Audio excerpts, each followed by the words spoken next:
Здравствуйте. Я болею, как вы все знаете, и вот решила я сделать себе штуку от кашля. Сейчас мы сделаем вместе с вами. Так, значит, вымыла я редьку черную. Надо сделать крышечку. Так, сейчас мы...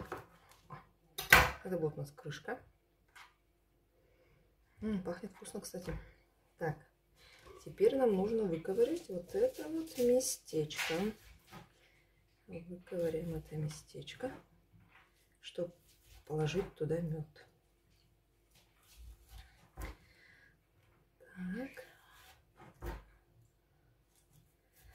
Ну, конечно, она твердая. Ложкой ее выковырять не удастся.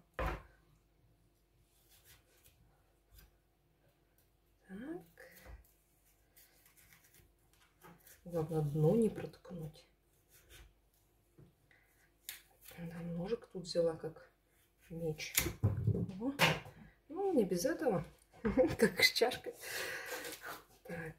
Пойду кушать. Да какую кушать надо помыть? Яблоко, думаешь, тебе? Угу.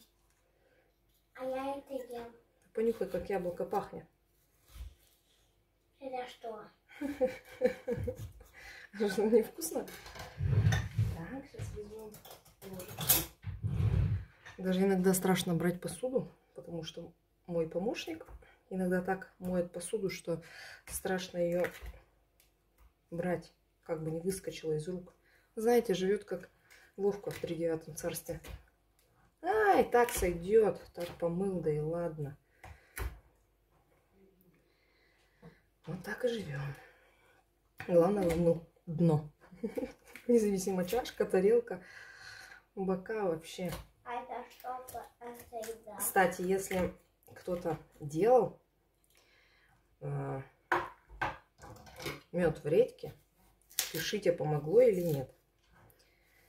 Кто-то говорит помогает, кто-то говорит не помогает.